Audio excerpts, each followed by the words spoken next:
Bismillahirrahmanirrahim. Assalamualaikum warahmatullahi wabarakatuh.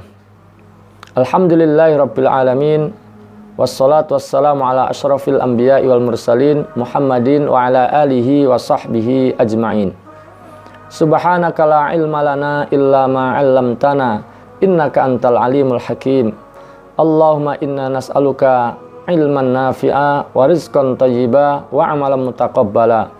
Allahumma inna na'udzubika min ilmin la yanfa' wa min qalbin la yakhsha' wa min nafsin la tashba' wa min da'watin la yustajabu laha. Rabbi shrah li sadri wa yassir li amri wahlul 'uqdatam min lisani yafqahu qawli. Amma ba'du. Jamaah sekalian rahimani wa rahimakumullah. Pada kesempatan kali ini kita akan melanjutkan kajian kitab Riyadhus Shalihin, dan kita masih dalam bab pertama, dan pada kesempatan kali ini kita akan membahas hadis yang ke-6. Ya. Bismillahirrahmanirrahim. An Abi Ishaq Sa'ad ibni Abi Waqqas Malik ibni Uhaib ibni Abdi Manaf ibni Zuhrah ibni Kilab ibni Murrah ibni Ka'ab ibni Lu'ay al-Qurashi az-Zuhri radhiyallahu an, ahadil asyarah al-mashhud lahum bil jannah radhiyallahu an. Yakni Sa'ad bin Abi Waqqas adalah termasuk salah satu dari 10 orang yang dijamin masuk surga oleh Rasulullah sallallahu alaihi wasallam. Qala, Sa'ad berkata, Ja'ani Rasulullah sallallahu alaihi wasallam. Rasulullah sallallahu alaihi wasallam datang kepadaku, ya'uduni, untuk mengunjungiku, untuk menjengukku. Ama hajjatil wada, yaitu pada tahun haji wada, yakni tahun ke-10 Hijriah. Min waja'in ishtaddabi, karena sakit parah yang aku alami. Fakultu, maka aku berkata, Ya Rasulullah, wahai Rasulullah, inni qad balagha bi minal waja'i ma tara. Sesungguhnya aku sakit parah sebagaimana engkau saksikan, sebagaimana engkau lihat. Wa ana dzu malin, sementara aku adalah orang kaya, aku memiliki harta yang banyak. Wala yarithuni, ya, sedangkan tidak ada yang menjadi ahli waris bagiku, tidak ada yang mewarisi hartaku, illa ibnatun li, kecuali hanya seorang anak perempuanku. Afa atasaddaqu bi thulutsai mali, bolehkah saya bersedekah 2/3 dari hartaku? Ya. Maka qala, Rasulullah berkata, la, jangan. Qultu, maka aku berkata, fasyatru ya Rasulullah, bagaimana kalau asyatru, kalau separuhnya, wahai Rasulullah? Faqala, maka Rasulullah berkata, la, jangan. Qultu, aku berkata, fathuluts ya Rasulullah, bagaimana kalau 1/3 saja ya Rasulullah? Maka Rasulullah mengatakan, qala athuluts, nah, boleh, 1/3 boleh. Wa thulutsu katsir au kabir, ya. 1/3 itu sudah banyak, ya. 1/3 itu adalah besar, ya. Innaka antadhara warasataka aghnia, ya. Sesungguhnya engkau tinggalkan ahli warismu dalam keadaan aghnia, dalam keadaan mampu, dalam keadaan kaya, khairun min antadharahum alah. Itu lebih baik daripada engkau tinggalkan mereka dalam keadaan fakir, ya. Yatakaffafunan nas, meminta-minta kepada orang lain. Wa innaka lan tunfiqa nafaqatan, tidaklah engkau menginfakkan suatu nafkah, tabtaghi biha wajhallah, yang dengan itu engkau mengharapkan ridha Allah, illa ujirta 'alaiha, kecuali kamu akan mendapatkan pahala atasnya. Hatta ma taj'alu fi imra'atik, sampai makanan yang kau berikan kepada istrimu, ya. Qala, ia berkata, atau qultu, aku berkata, ya Rasulullah, wahai Rasulullah, ukhallafu ba'da ashabi, apakah aku akan ditinggalkan, ya, sesudah kepergian sahabat-sahabatku? Maksudnya, apakah aku akan ditinggalkan di Mekah sesudah kepergian sahabat-sahabatku? Qala, Rasulullah berkata, innaka lan tukhallaf, ya, lan tukhallafa, sesungguhnya tidak akan engkau ditinggalkan, fata'mala amalan, ya, lalu engkau mengerjakan perbuatan yang baik, tabtaghi bihi wajhallah, yang dengan itu engkau mengharapkan ridho dari Allah, ya, illazdatta bihi darajatan warif'ah, ya, kecuali kamu akan bertambah derajat dan kemuliaan. Wala'allaka an tukhallaf, semoga engkau dipanjangkan umur, ya, hatta yantafi'a bika aqwamun, sehingga beberapa kaum bisa mendapatkan manfaat darimu. Wa yudarru bika akharun, dan beberapa kaum dirugikan dengan keberadaanmu. Allahumma amdi li ashabi hijratahum, ya, Rasulullah berkata, ya Allah, lanjutkanlah hijrah sahabat-sahabatku. Ya, jadi Rasulullah mendoakan agar hijrah sahabat-sahabatnya itu berlanjut, ya. Dan berlanjut itu bisa dengan dua hal, yaitu dengan sabatnya keimanan. Kalau sabat iman berarti hijrahnya akan sabat, akan terus, akan lanjut, ya. Termasuk juga maksud permintaan dilanjutkan hijrah itu artinya tidak ada yang balik lagi ke Mekah. Setelah hijrah dari Mekah, tidak lagi balik ke Mekah. Itu diantara makna Allahumma amdi li ashabi hijratahum. Maka lanjutannya, wala taruddahum ala aqabihim, ya, dan jangan engkau kembalikan mereka ke belakang. Nah, diantara makna hadis ini adalah jangan engkau kembalikan mereka kepada kekufuran. Jangan jadikan mereka murtad dari Islam. Lakinil ba'isu Sa'du ibnu Khawlah, akan tetapi yang menyedihkan atau yang sedih adalah Sa'ad bin Khawlah, ya. Sa'ad bin Khawlah ini termasuk sahabat muhajirin yang ikut hijrah ke Madinah, ya. Beliau dari Mekah ikut hijrah ke Madinah, terus balik ke Mekah, dan Allah takdirkan meninggal di Mekah. Makanya di sini dikatakan lakinil ba'isu Sa'du ibnu Khawlah, kan tapi yang menyedihkan adalah Sa'ad bin Khawlah, ya.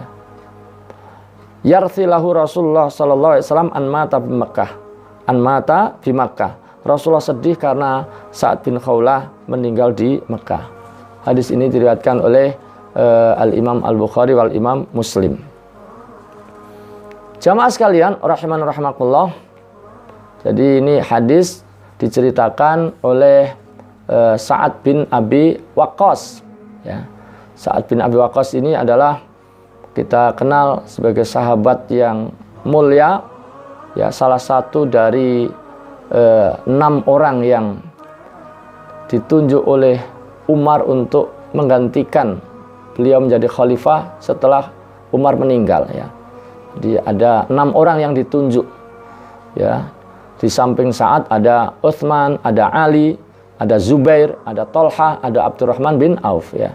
Dan pada akhirnya dari 6 orang ini, ya, mereka menyepakati yang menjadi khalifah sesudah Umar adalah Utsman ibnu Affan radhiyallahu an. Sa'ad bin Abi Waqqas ini termasuk sahabat yang masuk Islam dalam gelombang pertama, ya. Termasuk hijrahnya juga masuk dalam gelombang muhajirin pertama, ya, masuk Islam dalam usia 17 tahun. Dan pada saat perang Badar beliau juga termasuk ikut, ya, di samping 300 sekian orang lainnya yang ikut, termasuk diantara adalah Sa'ad bin Abi Waqqas. Ketika dalam peperangan, diantara tugas yang diemban oleh Sa'ad adalah mengawal Rasulullah Shallallahu Alaihi Wasallam. Dan Rasulullah SAW pernah mendoakan kepada Sa'ad, ya, Allahumma saddid ramyatahu wa ajib da'watahu, ya Allah, tepatkanlah lemparan anak panahnya dan kabulkanlah doanya. Dan memang Sa'ad ini adalah pemanah pertama fisabilillah. Di antara di kalangan orang Arab, beliaulah pemanah pertama, ahli panah pertama yang dengan keahlian panahnya itu digunakan untuk berjuang di jalan Allah Subhanahu wa Ta'ala. Dan sebagaimana didoakan Rasulullah, ya, beliau dapat keberkahan doa itu sehingga doanya dikabulkan, ya. Pernah beliau berdoa kepada Allah, ya Allah, saya memiliki beberapa anak laki-laki yang masih kecil-kecil. Oleh karena itu, panjangkan usiaku, ya akhirkan kematianku. Maka oleh Rasulullah SAW, oleh Allah Subhanahu Wa Taala, ya doa tersebut dikabulkan. Ya, 20 tahun kemudian baru meninggal. Nah, ini berkah daripada doa Rasulullah SAW. Wajib dakwatahu, kabulkanlah doanya. Dari segi hadis, Sa'ad bin Abi Waqqas ini juga ya cukup banyak meriwayatkan hadis ya. Ada kurang lebih 270 hadis diriwayatkan oleh beliau. Dan sebagaimana tadi disebutkan bahwa beliau adalah termasuk salah satu dari 10 orang yang sudah dipastikan menjadi ahlul jannah. Di samping 6 orang yang tadi disebutkan, juga ada Abu Bakar, ada Umar, ada Sa'id bin Zaid, kemudian juga ada Abu Ubaidah Ibnul Jarrah, ya, Ibn Jarrah. Jadi ada 10 orang yang sudah dijamin masuk surga. Sebenarnya bukan hanya 10, ya, banyak yang kabarkan menjadi ahlul jannah. Hanya saja yang 10 ini disebutkan dalam satu hadis, ya. Rasulullah menyebut ada 10 orang. Ini disebutkan dalam satu hadis. Adapun yang lainnya, termasuk istri Rasulullah SAW, ya, Khadijah, kemudian termasuk Abdullah bin Salam, ya, Abdullah bin Salam, ya, tokoh Yahudi yang akhirnya masuk Islam juga dikabarkan, diberikan kabar gembira masuk menjadi ahlul jannah. Termasuk juga Ukasah, ya, hadis Ukasah sangat terkenal, ya, ya, ketika Rasulullah menjelaskan orang-orang yang akan masuk surga tanpa hisab, ya, maka Ukasah minta didoakan agar termasuk di antara mereka, dan Rasulullah SAW mengabulkan permintaannya. Jamaah sekalian rahimani wa rahimakumullah, apa yang kita bisa simpulkan dari hadis yang tadi kita baca? Yang pertama adalah bahwa orang yang sedang sakit itu boleh dia menjelaskan tentang rasa sakitnya, mungkin juga kadang dengan menunjukkan sakitnya di mana atau mengaduh terkait dengan sakit yang dialami. Itu dibolehkan, ya, dibolehkan dalam konteks misalnya untuk mendapatkan pengobatan. Ketika konsultasi kepada dokter, dia menjelaskan bahwa dia sakit di bagian mana, begitu. Itu dibolehkan. Termasuk dalam konteks menjelaskan kepada orang agar didoakan, ya, didoakan orang yang soleh, ya, untuk mendapatkan kesembuhan, itu dibolehkan. Dan ini tidak bertentangan dengan prinsip kesabaran, ya. Mengatakan atau berterus terang dengan rasa sakit itu adalah dibolehkan. Kemudian hadis ini juga menjelaskan kepada kita, memberikan petunjuk kepada kita bahwa seorang muslim boleh mengumpulkan harta yang banyak. Boleh seorang muslim itu menjadi orang yang kaya, ya, menjadi orang yang kaya. Tentu dengan catatan kekayaan itu didapatkan dengan cara yang halal, tidak dengan menghalalkan segala cara, tapi dengan cara yang halal. Di samping itu juga dalam pembelanjaannya, dalam menggunakannya juga tidak melanggar aturan-aturan Allah Subhanahu Wa Taala. Nah, termasuk juga menunaikan kewajiban terkait dengan hartanya. Misalnya ketika sudah nisab, sudah haul, dia keluarkan zakatnya. Kemudian hadis ini juga memberikan petunjuk kepada kita tentang sunnahnya mengunjungi orang sakit, ya. Ketika ada saudara kita sama muslim sakit, maka diantara haknya adalah dikunjungi. Di antara kita, kewajiban kita kepada mereka adalah mengunjunginya. Mengunjunginya dan mendoakannya, menghiburnya, memberikan tasjik, semangat agar husnudzon kepada Allah dan berharap kesembuhan, bersemangat untuk sembuh, ya. Jadi itu pula yang dicontohkan oleh Rasulullah SAW di tengah kesibukannya memimpin haji wada yang diikuti oleh puluhan ribu, ya, ketika mengetahui ada sahabatnya yang sedang sakit, beliau menyempatkan diri mengunjunginya, menjenguknya, dan tentu juga mendoakan. Nah, di antara doa adalah, ya Allah, ya Allah masfi Sa'dan, ya Allah sembuhkanlah Sa'ad, ya, diulang sampai beberapa kali oleh Rasulullah Shallallahu Alaihi Wasallam. Dan ini juga termasuk menunjukkan kemuliaan akhlak Rasulullah Sallallahu Alaihi Wasallam, ya, memperhatikan keadaan sahabatnya, atau ketika bertemu dengan sahabatnya beliau memulai mengucapkan salam, Nah, bahkan tidak segan-segan beliau memberikan salam kepada anak-anak yang masih kecil ya. Di antara hikmahnya adalah kemudian memberikan pengajaran kepada mereka agar juga melakukan hal yang sama. Kemudian hadis ini juga menjelaskan kepada kita tentang pentingnya musyawaratu ahlil ilm. Pentingnya bermusyawarah dengan ya orang yang memiliki ilmu. Ya, minta nasihat, minta petunjuk kepada para ulama dalam hal-hal yang akan kita lakukan, yang akan kita kerjakan dalam urusan-urusan ya agama maupun dunia. Nah, sebagaimana yang dilakukan oleh Sa'ad bin Abi Waqqas ketika mau ya bersedekah dengan hartanya yang banyak tersebut, beliau minta pendapat, minta ya nasihat kepada Rasulullah, minta pandangan dari Rasulullah Shallallahu Alaihi Wasallam. Dan sebagaimana diungkapkan, ma khaba man istakhara wala nadima man istasyara. Tidak akan kecewa orang yang istikharah. Makanya dalam syariat agama kita ada syariat istikharah, salat istikharah. Ya. Dan tidak akan menyesal orang yang istasyara, orang yang ya musyawarah, ya musyawarah dengan orang yang memiliki ilmu, dengan orang yang memiliki kafaah ilmiah terkait dengan apa yang diperlukan.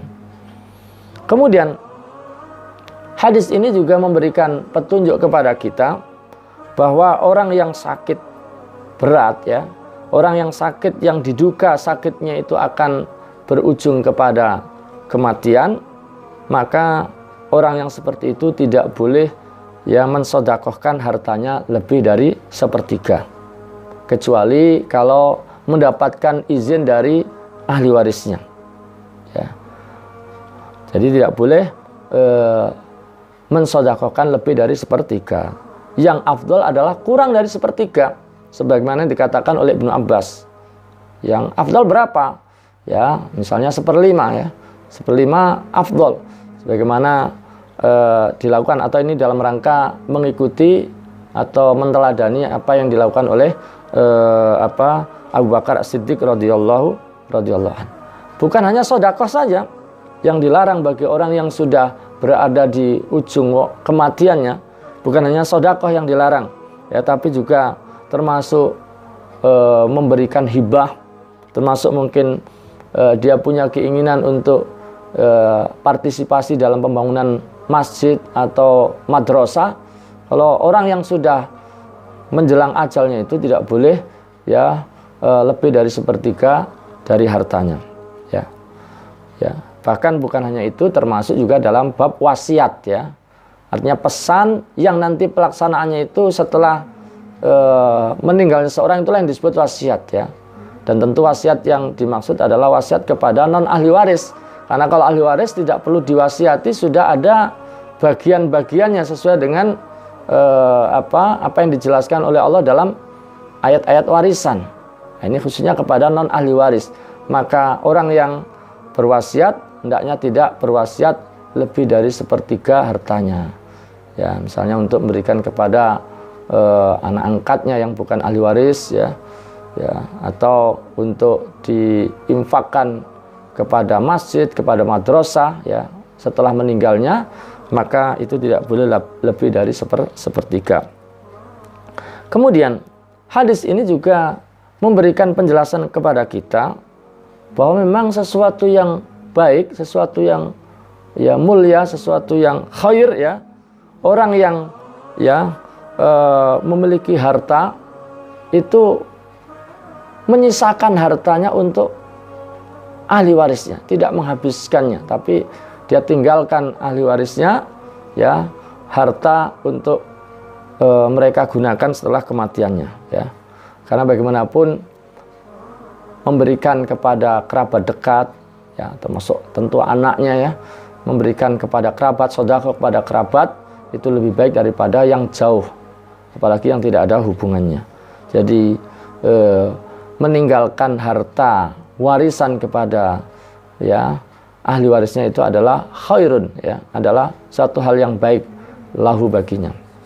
Jamaah sekalian rahimani wa rahimakumullah, hadis ini juga memberikan isyarat kepada kita bahwa orang yang hartanya sedikit, hartanya tidak banyak, sementara ahli warisnya masih dalam keadaan fuqara, ya, maka yang afdal adalah tidak berwasiat dengan hartanya untuk diberikan kepada orang lain misalnya, atau untuk pembangunan masjid atau madrasah, ya. Yang afdal adalah tidak melakukannya kalau hartanya sedikit dan ahli warisnya adalah fuqara. Ini diisyaratkan dalam hadis Nabi sallallahu alaihi wasallam, innaka antadzara warasataka aghnia khairun min antadzarahum alah, ya. Sesungguhnya engkau meninggalkan ahli warismu dalam keadaan aghnia, dalam keadaan mampu, itu lebih baik daripada meninggalkan mereka dalam keadaan fakir, dalam keadaan, ya, minta-minta kepada orang lain, ya. Jamaah sekalian rahimakumullah, begitu pula hadis ini memberikan petunjuk kepada kita bahwa seorang suami memberikan nafkah kepada istrinya, atau seorang ayah memberikan nafkah kepada anak-anaknya, betapapun itu adalah merupakan kewajiban baginya, tapi kalau itu dilakukan dalam rangka mencari ridho Allah, ya, dalam rangka menggapai wajh Allah, maka dia akan mendapatkan pahala. Jangankan yang besar, ya, walaupun itu hanya sesuap makanan, suap nasi yang kita berikan, ya, kepada istri atau kepada anak, itu adalah akan mendapatkan pahala dari Allah Subhanahu wa ta'ala. Kemudian hadis ini juga memberikan petunjuk kepada kita betapa khawatirnya para sahabat muhajirin, ya, itu orang-orang yang ikut hijrah kepada Rasulullah dari Mekah ke Madinah, dia tempuh ratusan kilo, ya. Betapa khawatirnya mereka. Mereka tidak ingin meninggal di Mekah, ya. Mereka tidak ingin setelah hijrah kemudian balik lagi ke Mekah dan kemudian meninggal di sana. Sebagaimana kekhawatiran yang disampaikan oleh Sa'ad bin Abi Waqqas tadi. Jamaah sekalian rahimakumullah, hadis ini juga menunjukkan kemukjizatan Rasulullah SAW, ya. Di mana Rasulullah mengatakan kepada Sa'ad bin Abi Waqqas, boleh jadi, ya, atau Rasulullah mendoakan, ya, mengharapkan, ya, mendoakan agar Sa'ad dipanjangkan umurnya. Dan ini benar. Saat kekhawatiran Sa'ad bin Abi Waqqas tadi itu disampaikan, itu tahun 10 Hijriah.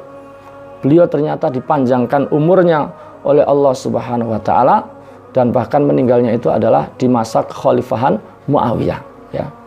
Nah, ini menunjukkan mukjizat Rasulullah SAW. Bahkan pada saat peristiwa dialog antara Sa'ad dengan Rasulullah tadi itu, Sa'ad hanya punya seorang anak wanita, seorang anak perempuan. Bahkan dia berencana mau bersedekah dengan 2/3 hartanya, tapi dilarang oleh Rasul. Separuh juga dilarang, dan akhirnya diizinkan hanya 1/3. Saat itu dia hanya punya seorang anak perempuan, ya. Tapi kemudian oleh Allah usianya dipanjangkan dan dikaruniai anak yang banyak, ya. Dalam satu riwayat disebutkan beliau memiliki 17 anak laki-laki dan 12 anak perempuan. Kemudian Rasulullah juga tadi menjelaskan, ya, semoga engkau dipanjangkan umurmu, ya, sehingga banyak kaum yang akan mendapatkan manfaat darimu, dan banyak yang lainnya yang akan dirugikan dengan keberadaanmu. Dan betul, beliau, ya, banyak memimpin futuhat, ya, memimpin penaklukan di Irak, ya, dan termasuk juga diamanai menjadi gubernur di beberapa wilayah oleh Umar bin Khattab, oleh Utsman, ya. Dan tentu itu memberikan manfaat besar bagi banyak di antara kaum muslimin. Banyak kaum muslimin mendapatkan manfaat, tapi di satu sisi, ya, banyak orang-orang kafir yang dirugikan dengan keberadaannya, ya. Jamaah sekalian rahimakumullah, inilah, ya, beberapa faedah yang kita bisa ambil daripada hadis ke-6 ini. Mudah-mudahan bermanfaat, ya. Dan insya Allah kita akan lanjutkan di lain kesempatan. Wal afu minkum. Assalamualaikum warahmatullahi wabarakatuh.